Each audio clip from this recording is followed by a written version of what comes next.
Sacramento de la Reconciliación, evidencias históricas. Hola hermanos, de vuelta aquí, en un nuevo vídeo de esta serie. Y como había dicho al final del vídeo anterior, donde habíamos tratado sobre las evidencias bíblicas del Sacramento de la Reconciliación. Hoy estaremos tratando sobre las evidencias históricas de dicho sacramento. A fin de corroborar que la confesión auricular, o sea, decir tus pecados al confesor, fue practicada ya desde que Cristo confirió dicho poder. Y no a partir del segundo milenio, como algunos fanáticos protestantes lo sostienen. Y para eso, lo averiguaremos en la historia, desde los primeros pasos del cristianismo. Se halla una gran diversidad de manipulaciones históricas con relación al sacramento de la reconciliación, por medio de las denominaciones protestantes. Varios de ellos ven a la confesión auricular, factor destacado del sacramento, como una invención o invento de la Iglesia Católica en el segundo milenio. Un modelo o caso de este tipo de manipulaciones, lo tenemos en el Manual Práctico para la Obra del Evangelismo Personal, nombrado ya en el anterior vídeo de la serie, el cual afirma lo siguiente. La confesión auricular, a los sacerdotes fue oficialmente establecida, en la Iglesia romana en el año de 1215. Más tarde en el Concilio de Trento, en 1557, pronunció maldiciones sobre todos aquellos que habían leído la Biblia lo suficiente para hacer a un lado la confesión auricular. Bueno. Es conveniente clarificar, que las exposiciones dogmáticas de los concilios, no deben interpretarse como que se esté imponiendo una nueva doctrina. Estas suelen ocurrir, cuando alguna verdad fundamental es objecionada, o cuestionada, o en todo caso necesita ser explicada claramente para bien de los fieles. Es importante aclarar que la confesión auricular, como la conocemos hoy día, pudo haber ido desarrollándose en su forma exterior a través del tiempo. Veremos que su naturaleza, reside en el hecho reconocido de la reconciliación del pecado, por medio de la autoridad de la Iglesia. Y que ese hecho es parte de la herencia de la Iglesia, habiendo existido desde que Cristo otorgó dicho poder a los apóstoles, como lo habíamos visto en el vídeo anterior. Comprobaremos que la disciplina penitencial, junto con la confesión de los pecados ante el sacerdote, y ante la Iglesia, existe desde los tiempos apostólicos, mi querido hermano. Inspeccionaremos la didache, que se pronuncia también, como didache, se puede pronunciar de las dos formas. La didache o didache, data hermanos desde el año 45 después de Cristo. Es considerada uno de los más antiguos escritos no canónicos, y que antecede por mucho a la de los escritos del Nuevo Testamento. Y por ser no canónica, no significa, escúchame bien hermano, no significa, que este escrito no tenga valor, al contrario.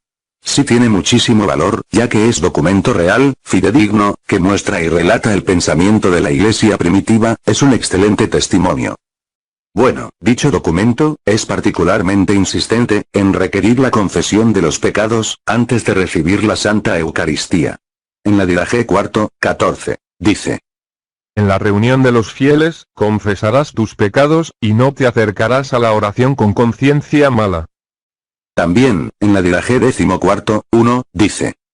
Los días del Señor, reuníos para la partición del pan y la acción de gracias, después de haber confesado vuestros pecados, para que sea puro vuestro sacrificio. Hermanos, en la didache obtenemos una temprana evidencia histórica, opuesta a la posición protestante, de confesar los pecados directamente a Dios. Pero sigamos nuestro recorrido en el tiempo. Padres de la Iglesia. Los padres de la Iglesia son un grupo de pastores y escritores eclesiásticos, obispos en su mayoría, de los primeros siglos del cristianismo, cuyo conjunto doctrinal es considerado fundamento de la fe en la Iglesia cristiana católica. Para el protestantismo, sin embargo, son eminentemente testimoniales, cuando interpretan sus palabras de acuerdo a sus ideas o torciones bíblicas. Testimonio de Orígenes, año 185 al 254 después de Cristo. Orígenes fue padre de la Iglesia, fue teólogo, y también comentarista bíblico. Vivió en Alejandría hasta el año 231, pasó las últimas 2 décadas de su vida en Cesarea, Palestina, y viajando por el Imperio Romano. Fue el mayor maestro de la doctrina cristiana en su época, y ejerció una extraordinaria influencia como intérprete de la Biblia. Vayamos al testimonio de Orígenes, con respecto al tema tratado. Afirma que luego del bautismo, hay medios para obtener el perdón de los pecados cometidos luego de este. Y entre ellos enuncia la penitencia. Y dice Orígenes, escuchad. Además de esas tres hay también una séptima razón, aunque dura y laboriosa: la remisión de pecados por medio de la penitencia.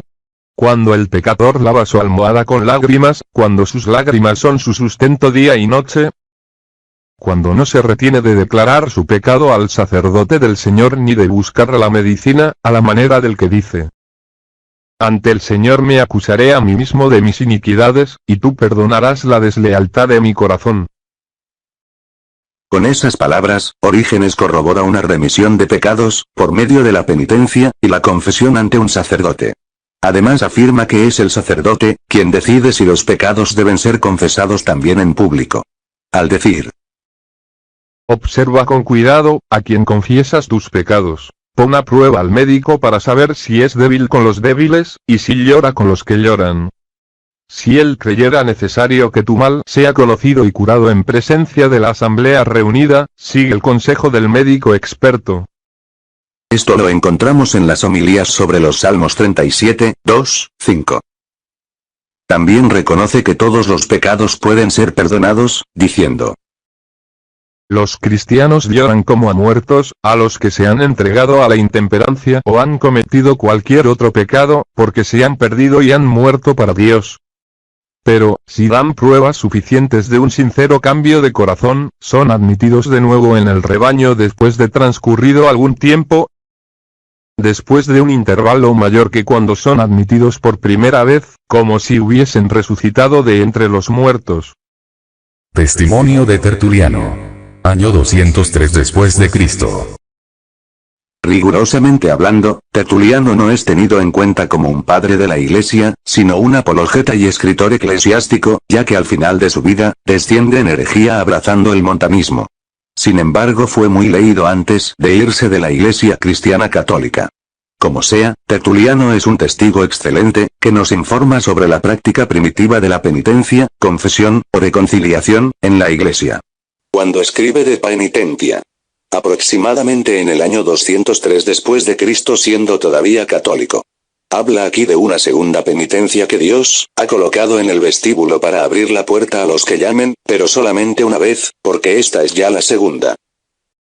En los escritos de Tertuliano, se ve un entendimiento claro de cómo el creyente que ha caído en pecado luego del bautismo, tiene la imperante necesidad del sacramento de la reconciliación, y expresa el miedo de que éste sea mal entendido por los débiles, como un medio para seguir pecando, y obtener nuevamente el perdón.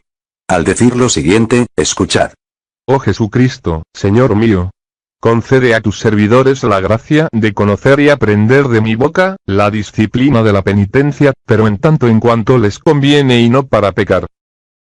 Con otras palabras, que después del bautismo, no tengan que conocer la penitencia ni pedirla. Me repugna mencionar aquí la segunda, o por mejor decir, en este caso la última penitencia. Temo que, al hablar de un remedio de penitencia que se tiene en reserva, parezca sugerir que existe todavía un tiempo en que se puede pecar.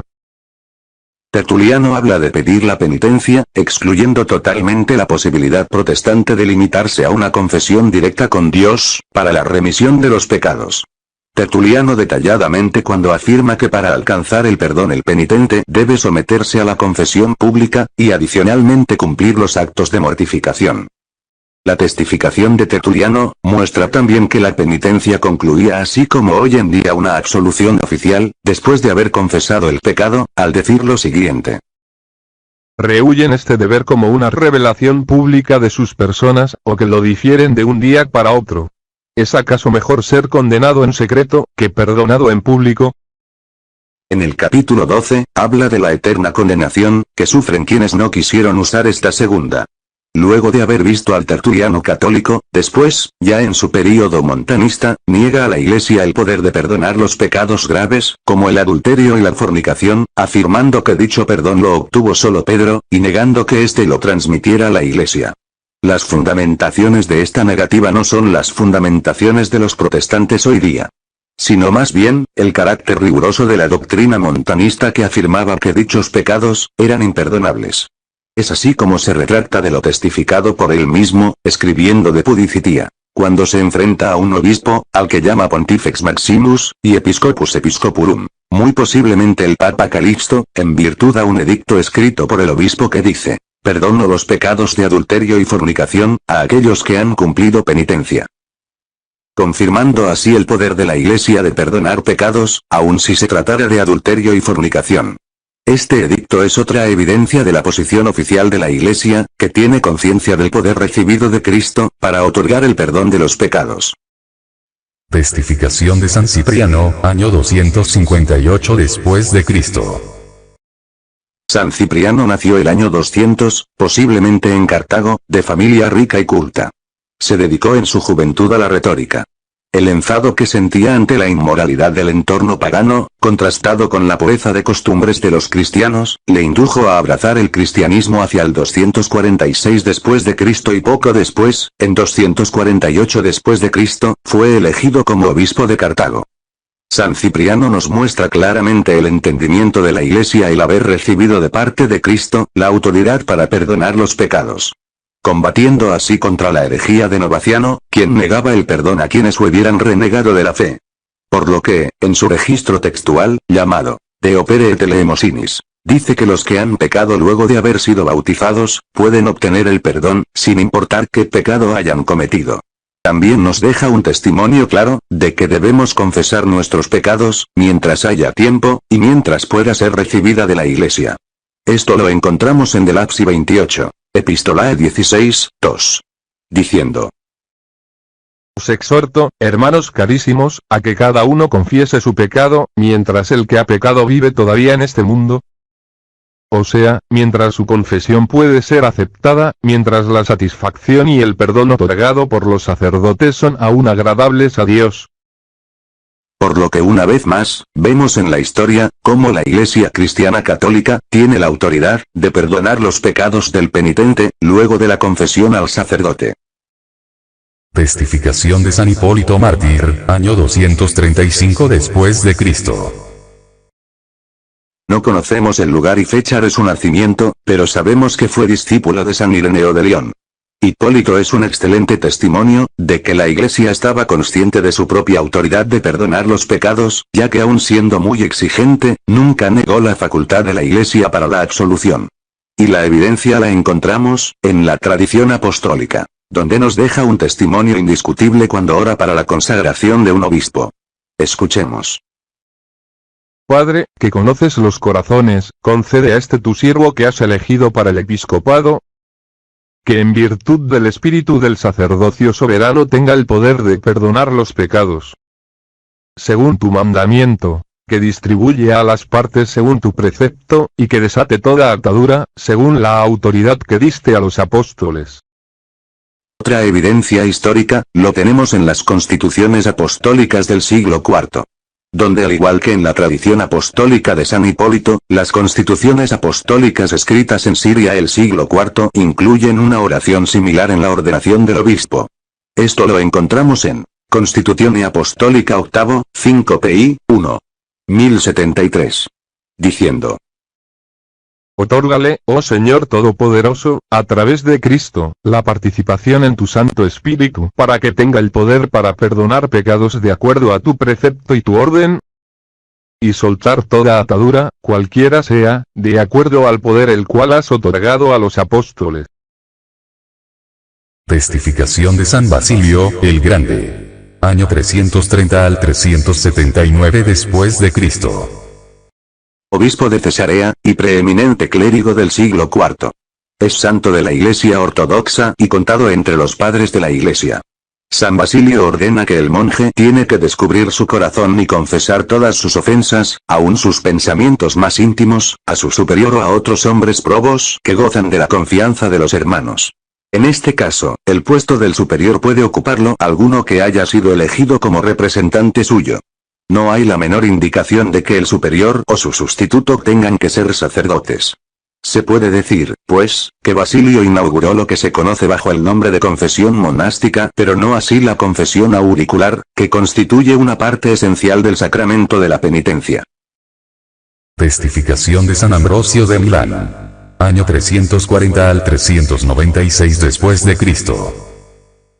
San Ambrosio nació hacia el 340 después de Cristo en Treveris, pero fue criado en Roma.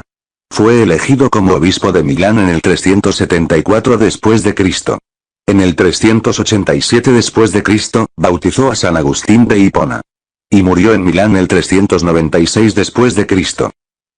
Entre los años 384 y 394 después de Cristo, compuso De Penitentia, es un tratado en 2 libros, donde Ambrosio rechaza y refuta totalmente las afirmaciones de los novacianos acerca de la autoridad de la Iglesia de perdonar los pecados, y nos facilita noticias de gran importancia para conocer la práctica penitencial de la Iglesia de Milán en el siglo IV.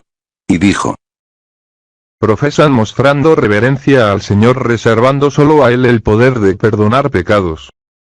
Mayor error no puede ser que el que cometen al buscar rescindir de sus órdenes echando abajo el oficio que Él confirió. La Iglesia lo obedece en ambos aspectos, al ligar el pecado y al soltarlo, porque el Señor quiso que ambos poderes deban ser iguales. Y enseña, que este poder es una función del sacerdocio y que éste puede perdonar todos los pecados. Al decirnos lo siguiente, escuchemos. Pareciera imposible que los pecados deban ser perdonados a través de la penitencia. Cristo otorgó este poder a los apóstoles, y de los apóstoles ha sido transmitido al oficio de los sacerdotes. El poder de perdonar se extiende a todos los pecados. Dios no hace distinción. Él prometió misericordia para todos, y a sus sacerdotes les otorgó la autoridad para perdonar sin ninguna excepción. Testificación de San Agustín de Hipona. Año 354 al 430 después de Cristo. Nació en el año 354 después de Cristo. Llegó a ser, no solo obispo de Hipona, sino uno de los más grandes teólogos que el mundo ha conocido, y es uno de los primeros doctores de la Iglesia. Murió en el 430 después de Cristo, dejando detrás suyo una gran cantidad de obras, legado que perdura hasta hoy. Escribe contra aquellos que niegan que la Iglesia hubiera recibido el poder de perdonar pecados. Y estas son sus palabras, y lo encontramos en De Agonia Christi, 3. No escuchemos a aquellos que niegan que la Iglesia de Dios tiene poder para perdonar todos los pecados. Y para finalizar este video, hermanos, citaremos brevemente otros testimonios claros. San Paciano, obispo de Barcelona, en el 390 después de Cristo escribe respecto al perdón de los pecados. En la epístola Iad Simpron, 6 en PL, 13, 1057. Este que tú dices, solo Dios lo puede hacer. Bastante cierto. Pero cuando lo hace a través de sus sacerdotes es su hacer de su propio poder. También tenemos a San Atanasio, año 295 al 373 después de Cristo. Y lo encontramos en Fragmentum contra Novatum página 26, 1315. Diciendo: así como el hombre bautizado por el sacerdote es iluminado por la gracia del Espíritu Santo. Así también aquel quien en penitencia confiesa sus pecados, recibe a través del sacerdote el perdón en virtud de la gracia de Cristo. Hermanos, estas claras evidencias demuestran que la Iglesia ha tenido siempre la conciencia plena de haber recibido de Cristo la facultad de perdonar los pecados, y considera este don como parte del depósito de la fe. Sorprendentemente tanto los padres de Oriente como los de Occidente, interpretan las palabras de Cristo tal como lo hacemos los católicos casi 20 siglos después. Es muy evidente, por lo tanto, que el Concilio de Trento solamente explica y reconfirma lo que la Iglesia enseñaba contra los herejes de los primeros siglos, los cuales en su mayoría, ni siquiera defendían la posición protestante de hoy, ya que la gran mayoría de ellos no rechazaba que la Iglesia hubiera recibido tal facultad. Por lo que, sostengo que no podemos creer en el protestantismo, si apenas vienen históricamente del año 1521, y muchos se están fundando hoy día. Por eso yo creo en la Iglesia cristiana católica, porque tiene razones bíblicas, históricas, e incluso arqueológicas. Y no creeré en los falsos profetas que Cristo profetizó, que andan torciendo sus palabras, a su antojo, a fin de obtener ganancias materiales para sí. Pues bueno hermanos, eso fue todo, nos vemos en otro vídeo. Que Dios los bendiga, y María Santísima nuestra Madre, interceda por todos. Chao.